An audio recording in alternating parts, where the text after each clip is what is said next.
You must have a really good idea of what's been spent on exploration and production over the last 3 or 4 years and what's happening right now as oil prices rise. What do you see? Sure. Well, I think not enough money has been spent. I think about $800 billion of capital projects were taken off the market in the oil bust 15, 16, and 17. And I think that's going to lead to a chronic undersupply in the medium term. That's $800 billion taken off just in the United States, or are you talking globally? Worldwide. Worldwide. So what have we seen just, let's say, in the last 2 or 3 months? Because Chevron and ExxonMobil both talked about putting some additional money to work when they just reported earnings last week. Sure. So I think they're putting additional money to work, but I think the majors are only looking to spend like 7 or 8% more on drilling this year than last year.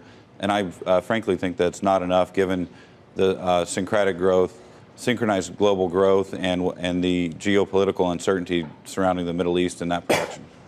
All of these companies kind of pulled the reins in because we thought we were looking at a new paradigm when it came to oil prices, simply because of how much has been found, how technology has changed, how America has gotten so much better at finding this with the shale oil.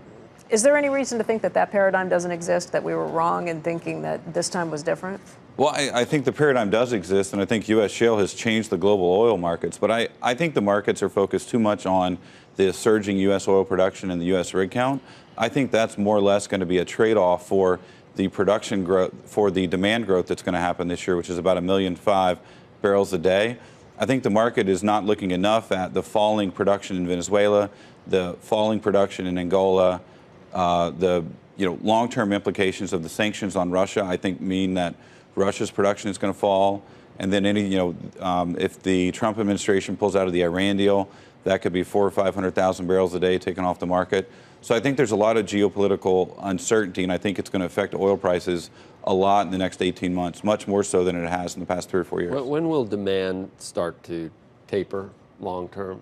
I mean, in a secular way? I mean, sure. So if you're 10 talking years from now, 50 years from now, when? Oh, I think it'll be before 50 years from now. But I think in the medium term, so in the 5 to 15 year basket, I think as the U.S. and as Western Europe go more to electric cars and need less oil for transportation fuel due to efficiencies, I think you're still going to see the emerging market need. They want the $8,000 car, the $9,000 car, the $10,000 car, and that's got to be an internal combustion engine that runs on. Because people are saying no more pipelines, no more this, no more that. We got to go to renewables. We got to go to electric. They want it now, and it's gonna take time. Look, I think the electric car is coming, but I think it's got to be a balanced approach. And how do you power up the grid?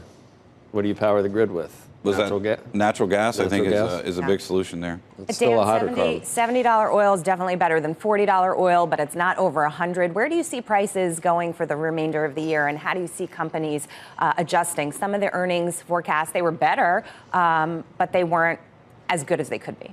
Sure, thanks. Well, I think what's happening is I think the majors are still a little bit slow and a little bit lethargic, and they're hanging on to this capital discipline motif, and they're trying to show the market that. And so what you're seeing right now in the U.S. oil patch is you're seeing a trade-off. Drilling permits by the majors were about 50% last year of the total drilling permits, and so far this year they're running about 42%. U.S. production is looking 2 years ago, the majors were about 64% of U.S. production, and now that's running about 60%. So you're really seeing a trade-off where there's kind of less the medium cap companies and the kind of PE-backed startup companies are less focused on, quote, capital discipline, more focused on growing their reserves and growing their earnings. And so they're really taking a bigger and bigger market share. And I think the majors are being left behind is too strong of a term, but they're a little slow out of the gate in this cycle, I think.